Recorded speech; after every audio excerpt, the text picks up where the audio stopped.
Hi, welcome everyone to another roundtable session. Today, we're really excited to have three mentor panelists. Hoping to get one more. We'll see if she's able to join. Um, we're talking about building professional relationships in the workplace today. So really excited to have these mentors share their story, share how they've built their personal and professional brand in the workplace to lead their career to successful outcomes. And Randy is our guest moderator. He will be moderating the discussion among the panelists here. We'll get to introductions in a second. I did want to mention that this session is being recorded, so anybody who is on the call but has friends that aren't able to join, you can share this recording in Mentor Spaces with your friends at any time. I also want to mention that this is a roundtable session, so feel free to raise your hand or ask a question in the chat. We will certainly get to any questions when you post them, and we'll make sure that we can have that specific discussion around your question among the panelists. With that, I'll go ahead and pull up a little presentation that showcases the background of the individuals on this call, and we'll go ahead and pass it over to Randy so he can lead the discussion. All right. Well, thank you so much, Kunal, and thank you to the panelists who are joining us today and everyone in the audience. We're looking for a real spirited discussion today. What a great topic, building your professional network.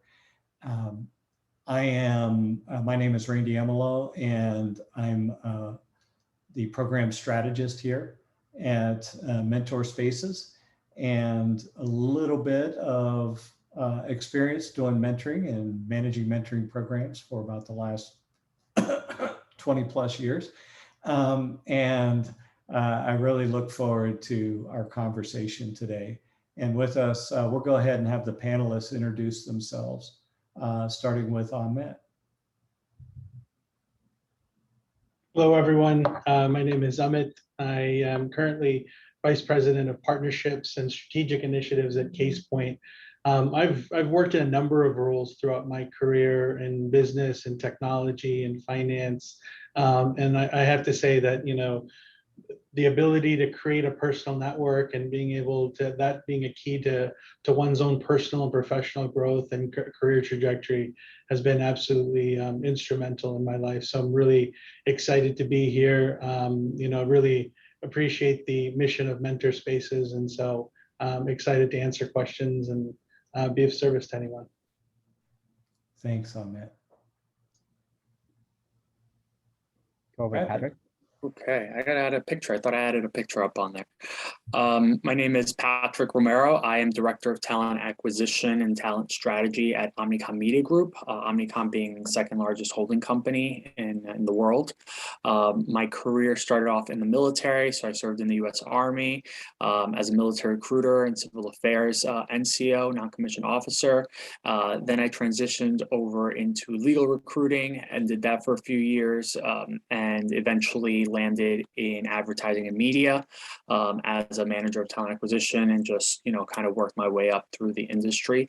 And now I deal with all things talent operations and strategy in the recruitment and talent space, and very excited to be here and answer as many questions as I can. Great, thanks, Patrick.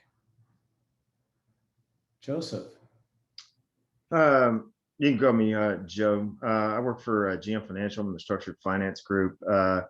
I create or manage the group that creates all of the asset-backed securities that we issue out in the market to fund the auto loans that we originate. I'm working here for about 4.5 years, but have been in the structured finance industry for quite some time, usually on the side of the issuer. So yeah, looking forward to having a discussion today. Great, thanks, Joe. And thanks everyone for being here. Well, let's just dive right in. I think that the audience, it's always interesting to me, when did you become aware that, creating or intentionally creating a social network for business or for professional purposes was going to be important for your career? Can you kind of take us back a little bit in the way back machine as it were, and speak to that. Why don't we go ahead and start with Patrick? Yeah, I really realized how important it was when I didn't have one, right? I graduated in, I actually went to law school, but decided not to be an attorney, and graduated in 2008, 2009, which was, very, very difficult time. And at that point, I had just been like 3 years in school educating myself. So I didn't really have like a professional like network. And I just remember graduating and I could not get a job. I reached out to as many people as I knew. I wasn't on LinkedIn at that time. I wasn't, social media hadn't really taken off the way that it did. So for me, it was a really big struggle, to get a job and to, network. And that's when I kind of, realized, wow, like, if I had people like in my network that could have helped out a little bit, even if it wasn't just, for a job, but just some type of professional engagement or, interviewing or strategy or whatever, it would have been so helpful. So at that point, I kind of just took like any job that I could get, just to pay the bills. Student loans were piling on. The economy was very, very difficult. So I completely sympathized with and empathized with, what people are going through now. With the pandemic. So, and then getting a job in recruiting, right, and realizing, how important it is to develop, a really good network of people that, are in your industry, that can be allies, that are in the same, tribe as you, and just so helpful for your career, not just like, personally, but then professionally. And, just about every job that I've gotten, in the past like 5-8 years has been through like a professional contact that put my resume, in front of the hiring manager. So, I kind of just see it as like, man, it was so tough when I didn't have it. And now it's, things are just so much easier. But it's just something that you always have to keep working on. That's great. Thanks so much for sharing, Patrick. And I think that's maybe where a lot of us start, right? That the point of need was a need to feed and clothe myself. Pretty low on Maslow's hierarchy of need drivers. Also, before we move on to someone else, Patrick, because of your profession, do you know what the percentage of hires are that come through referrals versus come in through just soliciting resumes? Yeah, you know what, it really depends on the level, and sometimes like the industry does change. Entry level, it's pretty high. And I don't have like the exact numbers because it does fluctuate, but it's much, much higher if you're referred from somebody within the industry than if you're just submitting your resume on like the ATS. I mean, I think industry wise, I think it's like you have a 3 or 4 more chances to get viewed and to get an interview than if you were just a random, applicant. Yeah, thanks for sharing that. So I've heard the statistics, get up into a 3-4 time impact. Yeah. 3 or 4 times. If you want to increase your chances, get to know someone in that organization and be able to get a referral. Thanks so much. Why don't we just go in the order that we were introduced? So Amit, when did you first become acutely aware that this was going to be an important, asset to have? Yeah, it's interesting when I look back growing up. Actually my parents were fantastic networkers, like they were heavily involved in a number of different social and professional organizations. And, when I was a kid, that annoyed the crap out of me. It was like, who are we going to go see? That's someone that you met at so-and-so event or whatever it may be. But then, I saw how those 1 or 2 interactions transformed into really strong personal relationships, and some of them lasted a lifetime, but as a kid, I didn't have as much value on it until much later on. And I got to my senior year in college, and everyone was searching for an internship or a job recruit, or in the job recruiting process, and, trying to dive deep into that. And so that's what sort of made me say, all right, look, it's really important to have this. And, to Patrick's point, yeah, you can put your resume through an applicant tracking system, but the best way to get to sort of the front of the line, or at least just be a strong candidate, is to have someone in network that can guide you, give you some pointers and whatnot. And so that's something that I started to work on really late in college, and then when I started getting out into starting out my career. So you, in a sense, polished off or polished up the inherited skills. You actually had some really good role models. That's great. Yeah, that's awesome. Some of us, like myself, I did not have great role models in the networking world, but it's good if you have that you can lean back on, and you saw it in action firsthand. So when you became aware of it, you know, it wasn't like a foreign concept. Thanks so much, Joe. I'd say 2008, 2009, when I got laid off during the great financial recession crisis. And then I tried to find another job and found it very difficult. And I actually spent months reaching out to people on LinkedIn that I'd known before, but I hadn't actually established connections with. And after building up through that and getting a hold of some people, I had someone who knew of a job that I met through that, and was able to get my next job after getting laid off. And I've just like established it ever since and kept it going.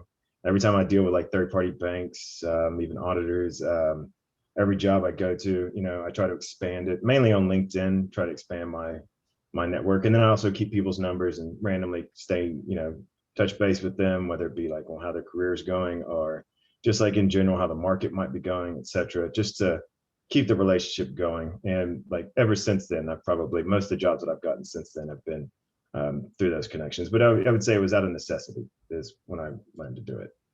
Yeah, well, thanks so much for sharing that, Joe. In fact, what you touched on leads into a question that Mega is asking here.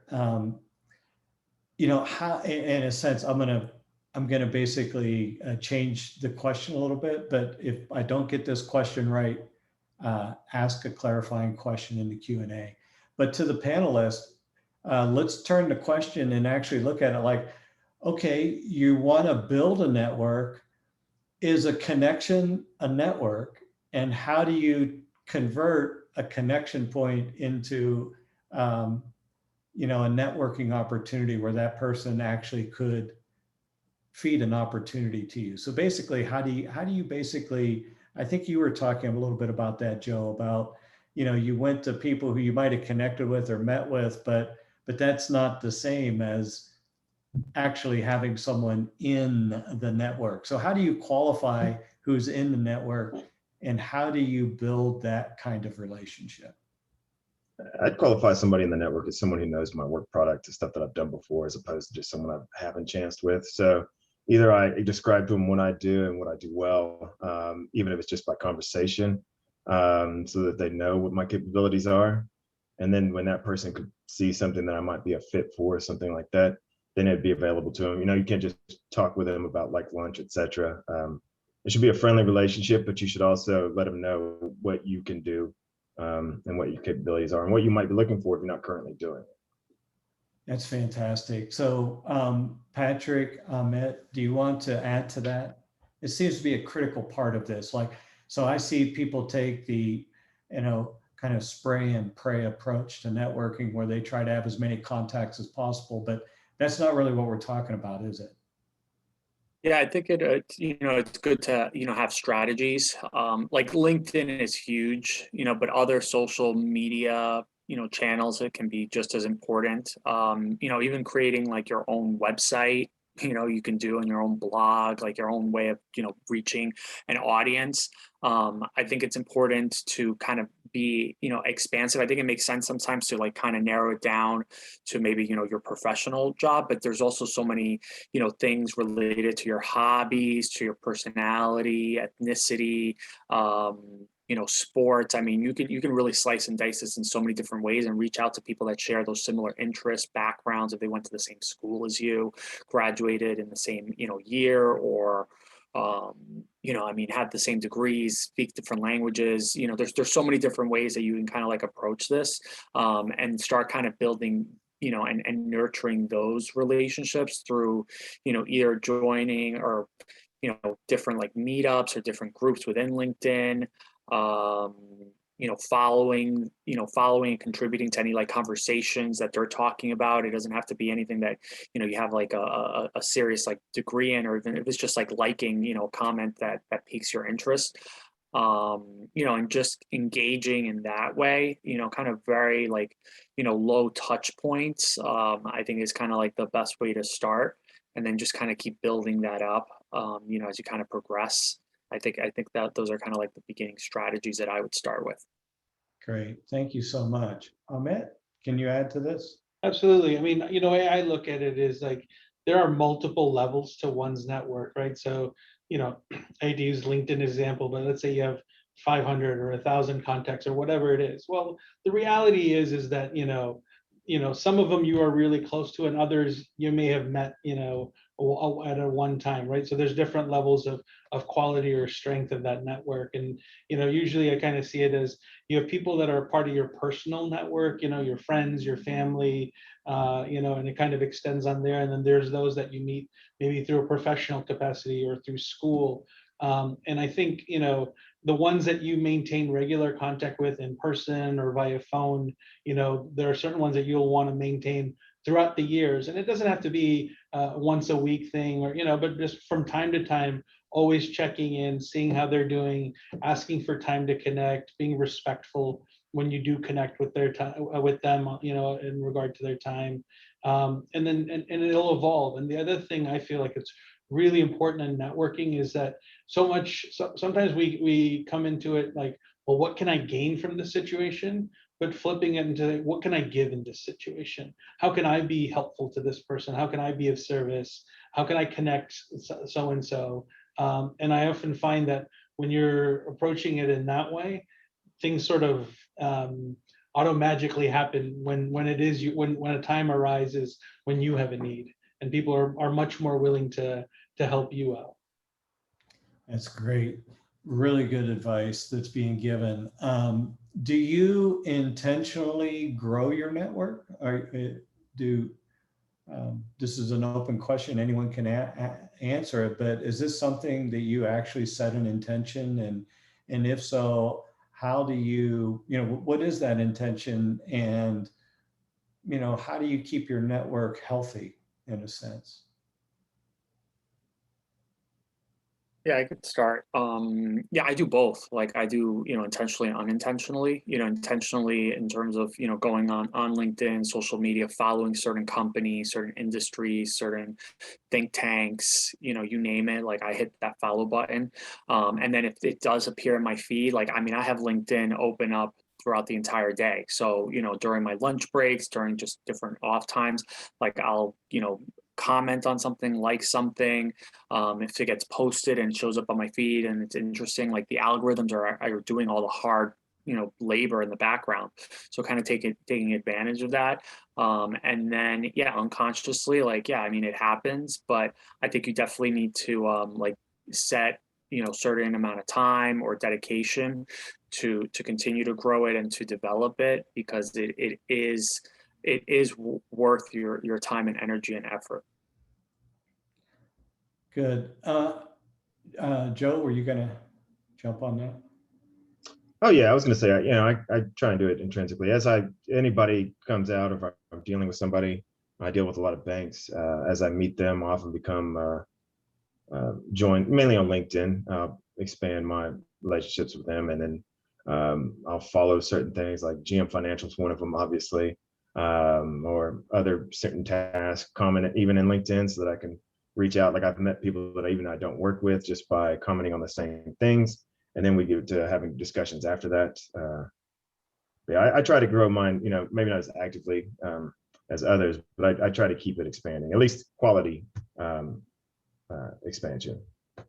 Actually, if I can, Randy, that's a good point that both Patrick and Joseph made in terms of being on LinkedIn or responding to posts, to maybe Mega's question about how do you keep in touch. Sometimes you don't have to necessarily have a call or email or a constant dialogue, but you see someone that that's part of your network, just comment on a post, or say, hey, that's really great thing, or hey, congrats on this, but going beyond whatever the automatic post is and saying something a little bit more personal. Even that little touch point, people will remember that, and it's a good way to sort of maintain that, and it's more sustainable over the long term. Great. And this might be a little tangential, but does anyone have a personal story of the last time your network paid off for you? When was the last time that you actually tapped into your network and it delivered?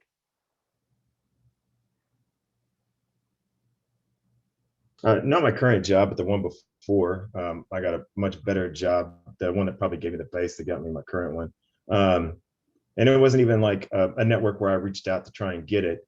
It was someone within my network that reached out to me to offer me the job. So I think it's almost more valuable, right? Like you're not even, your network can work for you when you're not even doing it. Like it can be out there looking for jobs, better opportunities for you just by the people that you know and that you've expanded your relationships with. So, I mean, that was fairly recent within the last like 5 years. Yeah, great story, Joe. Anyone else?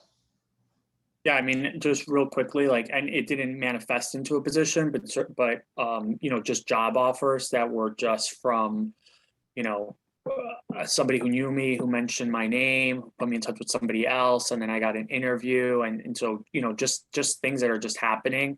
You know, I mean, like Joseph was saying, like it's literally working in the background, right, without you having to do that much. And it could have led to, like, you know, an opportunity if I was, you know, if I was ready for it. So the network's just like, you know, doing that work in the background. Yeah, that's great. I actually have a short story that just several weeks ago, someone reached out to connect to me to go and speak at an event. And it's going to be at a 5-star resort in Florida. And it just happened. For me, it was out of the blue. I wasn't looking for it, but who knows? We're having conversations and it could lead to something. That kind of thing will happen to me 4 to 6 times a year. Now, part of it goes to also what Patrick had said. I'm a published author, and you know, I've written a book, I've written lots of articles, and all those things are out there in the social media channels. So in a sense, it's doing that work for me. That kind of turns our question a little bit to, is there a way, what does your personal brand have to do with how you build your network, or how do you leverage personal brand for network building? Yeah, I can take this a little bit because I've been doing some studying on like, you know, brand development and how important it is, especially in this new age of, you know, remote work where, you know, things are much more like decentralized, you know, and the power of LinkedIn and social media is just getting so much bigger. I think you have to nourish your online and digital brand because it really is literally like an extension of your analog, you know, 3D kind of you know, strategy. So you're going to have kind of your, you know, your analog brand, but then you have your digital brand that's going to follow you as long as probably you're alive, maybe even more, right? Or even afterwards. So it's really important, I think, to nourish it and to work on it and to develop it, because it is an extension of who you are and what you're representing. And then also just, I mean, the impact that it can have beyond, you know, just, you know, yourself. I mean, it literally gets sent out throughout, you know, the world, you know, where anywhere where the internet is. So I think it's really critical to understand like the power of this, and start early and recognizing it and leveraging it, because it is only going to get more and more critical as we become a more digitized, you know, industry and world. Your digital brand is almost going to, you know, be just as important, if not more in certain ways than your analog brand. Great. Thanks so much, Patrick. Great perspective. You know, I wanted to, if I wanted to add to that, I mean, actually, I'm really glad that, Patrick, you led with the digital first, because, you know, when you think about even just the pandemic and, you know, folks that are just remote, or they're not getting the chances to do a lot of that in-person networking, all you do have is your online brand, and it's everything, you know. And I, especially for, you know, for any younger folks that are tuned in, you know, I mean, everything, it's not just LinkedIn, but, you know, your Facebook or Insta or TikTok or mentor spaces or whatever your online digital presence is. How you portray yourself makes an impression on anyone that you know might be interviewing you, or you might be trying to meet, or if they do any kind of search on you. So it's really it's important that you spend some time thinking, well, how do I want to be perceived in that perspective, and you know what you're trying to, what angle you're trying to work toward. And then when you actually do get a chance, in instances to meet them in person, that online brand should translate personally as well, and making sure, again, you're being respectful of time, being organized when you're meeting with folks, and being clear about what you're trying to achieve. And so yeah, I think that's important. Yeah. I heard earlier in the comments, that might have been Joe who said this, but be intentional and put your ask out there when you're making these connections. Like, everyone knows what we're doing, right? When we're making connections, both parties know, and there's a social exchange that's happening. And one day you'll be in a position to help someone else out. And hopefully, you'll recall the experience that you had, or the opportunity that was afforded you. Maybe like Patrick said, it's not that every one of these opportunities that come along has an immediate payoff, but what it does is it validates your presence and it validates your professional expertise. And I think it's really important to build confidence and to build your social capital at the same time, is to look to make meaningful connections when you're out networking, so to speak, and I think that might have been Patrick or Ahmed. I apologize, my memory's not that good, but you brought up an excellent point about not just showing up to get, but what can you give, and what opportunities can you provide, what resources would you endorse and put out there, and in these other social channels about saying that I'm for this, or I think that this is a great idea, or have you seen this information, and sharing it out, redistributing it to your network. And that's how you can raise visibility as well.